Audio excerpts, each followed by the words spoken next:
မင်္ဂလာပါတငယ်ချင်းတို့ရေ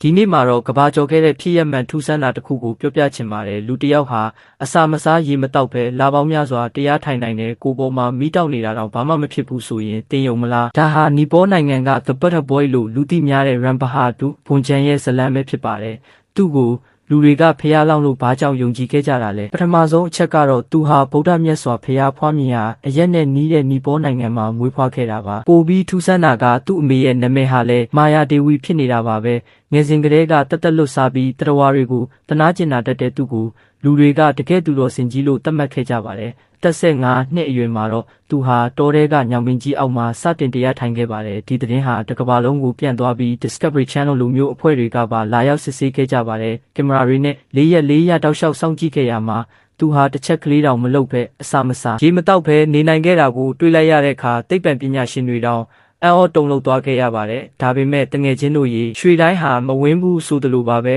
လူတွေရဲ့ကြီးညိုမှုတွေငွေကြေးတွေအာဏာတွေကြားထဲမှာဒီနဲ့ဖျားမျက်နှာဖုံးဟာတဖြည်းဖြည်းကွာကျလာပါတော့တယ်ပထမဆုံးသတိထားမိတာကတော့သူ့ရဲ့အကြမ်းဖက်မှုတွေပါပဲသူ့ရဲ့တရားကျင့်မှုကိုနှောက်ယှက်တယ်ဆိုတဲ့အကြောင်းပြချက်နဲ့ရွာသားတွေကိုသူ့တပည့်တွေနဲ့ဝိုင်းရိုက်ခိုင်းတာရဲတပ်ဖွဲ့လိုမျိုးလူယုံတွေကိုမွေးမြူပြီးသူ့ကိုဝေဖန်သူတွေကိုလိုက်လံနှိမ်နင်းတာတွေလုပ်ခဲ့ပါတယ်အဆိုးဆုံးကတော့2018ခုနှစ်မှာပေါက်ကြားလာတဲ့သတင်းတွေပါပဲသူ့ကိုလာရောက်ကူးကွယ်တဲ့တီလာရှင်တွေကိုအတ္တမကျင့်တာအမျိုးသမီးတွေကိုအားထဲမှာတန်ကြေးချင်းခတ်ပြီးဖမ်းဆီးနှိပ်စက်ထားတာတွေပေါ်ပေါက်လာပါတယ်ပိုပြီးထိတ်လန့်စရာကောင်းတာကသူ့ရဲ့အဝင်းအတွင်းမှာလူသေးအလောင်းပေါင်းများစွာကိုမြုပ်နှံထားတာတွေ့ခဲ့ရတာပါအလောင်းတွေကိုနားဆစ်လို့မရအောင်အက်ဆစ်တွေစားတွေတုံးပြီးဖျက်ဆီးခဲ့တဲ့အထိသူဟာရက်ဆက်ခဲ့ပါတယ်နောက်ဆုံးမှာတော့ဥပဒေဟာသူ့ကိုလက်လွတ်မခံခဲ့ပါဘူး2024ခုနှစ်ဇန်နဝါရီလမှာတော့နီပေါရဲတပ်ဖွဲ့ကသူ့ကိုကတ္တမန္နူမြို့ကစိန်ခံအိမ်တအိမ်မှာအမိအယဖမ်းဆီးနိုင်ခဲ့ပါတယ်ရဲတွေဝင်ဖမ်းချိန်မှာသူဟာဒုတိယထပ်သတင်းပေါက်ကနေခုံချထွက်ပြေးဖို့ကြိုးစားခဲ့ပေမဲ့အတင်းဆောက်နေတဲ့ရဲတွေရဲ့လက်ထဲကို